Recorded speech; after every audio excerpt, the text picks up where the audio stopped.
পাঠে ও কলমে আমি দীপিকা। কবিতার নাম বন্দি পাখি। এক যে ছিল বন্দি পাখি, শুনবে আজ তার দুঃখের কথা।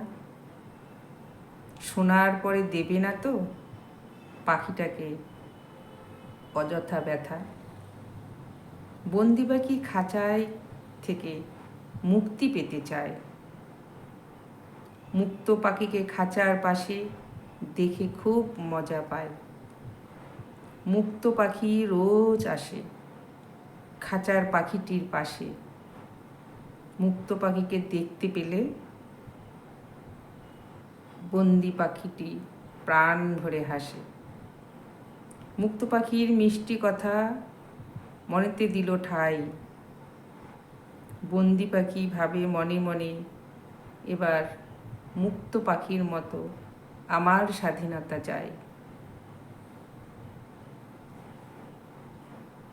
নমস্কার।